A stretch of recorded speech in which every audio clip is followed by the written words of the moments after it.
माननीय मंत्री जी हैं, पटरी वाले भी हैं, आसमान वाले भी हैं और दोनों को फ्यूल देने वाले भी।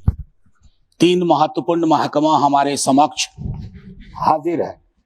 Sir, railway amendment bill pay चर्चा हो रही है, लेकिन आमतौर पे मैं देख रहा हूं कि रेलवे को लेकर के जो सार्वभौमिक चिंता है वो बिल से ज्यादा व्यक्त हो रही है।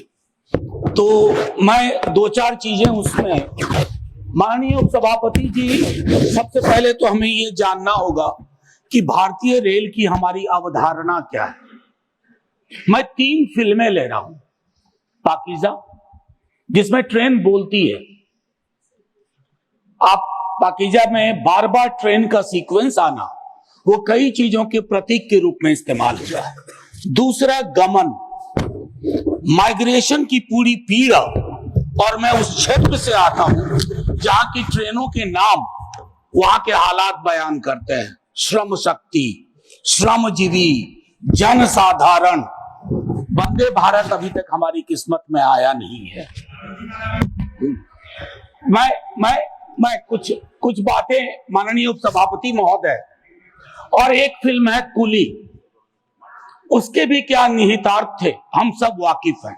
तो भारतीय रेल के साथ कम से कम इस सदन में कई लोग ऐसे होंगे जिनके जीवन के उतार चढ़ाव के साथ भारतीय रेल का ताल्लुक रहा है।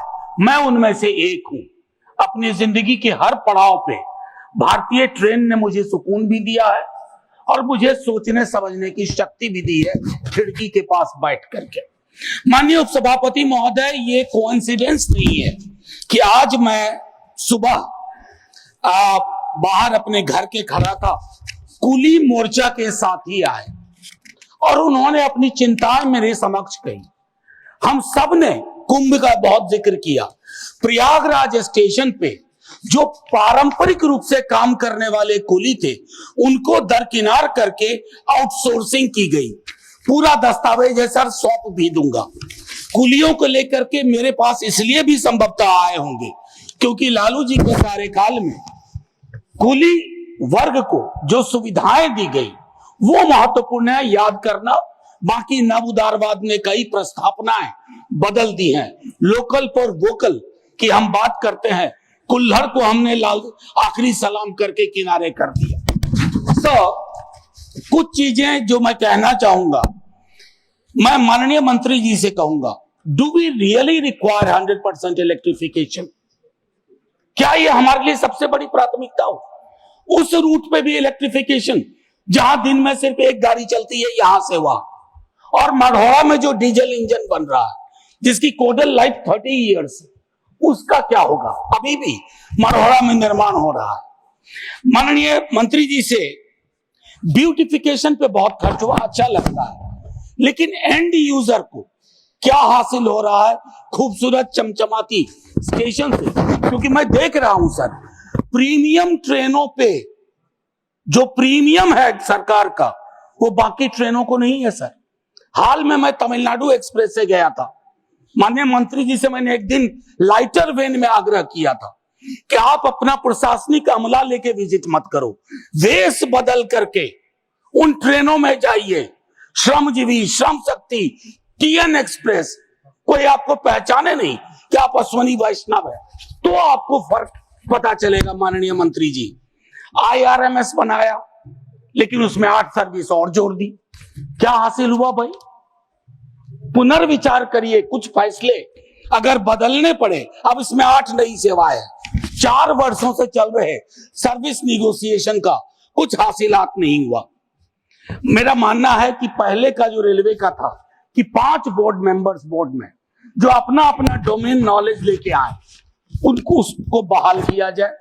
मैनुअल कपलिंग अभी भी क्यों हो रही है कोचेज एंड वैगन्स में, जिससे मौत की आशंकाएं रहती हैं? क्या हम इस परिपाटी को खत्म नहीं कर सकते? हम तो खैर क्या कहूं, शिकायत भी नहीं कर सकता। सीवेज में उतर के मरने वाले के लिए आज तक सिवाय आंकड़ों में जोड़ने के हमने कुछ नहीं किया। स्टाफ को लेकर के चिंता है सर। रेलवे बहुत बड़ा एम्प्लॉयर भी था, बहुत बड़ा, one of the biggest employer. और 23 में, संभवतः जनवरी के महीने में, यही बताया गया कि 3,12,000 नॉन गजेटेड पोस्ट खाली है। उसके लिए हमारी क्या चिंता हुई? बस 30 सेकंड और दे दीजिए जी, बस 30 सेकंड। भारतीय रेल के भविष्य का सवाल है, हमारा भी भविष्य जुड़ा हुआ है। और सेफ्टी को लेकर के मेरे कई साथी बोल चुके हैं, मैं उस पर टिप्पणी इसे इतना करना चाहता हूं कि जब कवच की चर्चा हुई, हमने बहुत सारे विजुअल्स देखे, बहुत तरह की बातें देखी, लेकिन उसके बावजूद अगर इस प्रकार की दुर्घटनाएं होती है, जैसे उसके लिए एक अकाउंटेबिलिटी मैकेनिज्म, अक्सर हम देखते हैं कि भगदड़ भी हुई यहां न्यू दिल्ली रेलवे स्टेशन पे, खबरें आई कि सीसीटीवी ऑफ कर दिए गए। हमें चिंता इस बात की होती है कि लोग ना जान जाए, बगैर इसके कि किस प्रकार हम इस तरह की चीजों को करें। अंत में आखिर में आपसे आग्रह करूंगा, सर, भारतीय रेल इस देश के मन में रची बसी हुई है, उसको इतना आसमानी ना बना दिया जाए कि हमें अपने हाथ से दूर जाती दिखे। वंदे भारत से कोई विरोध नहीं सर, बहुत चलाइए वंदे भारत, लेकिन जो आपकी पुरानी ट्रेन थी जिसमें 80% आबादी आज भी सफर करती है, उन ट्रेनों की क्या हालत है, उस पर भी विचार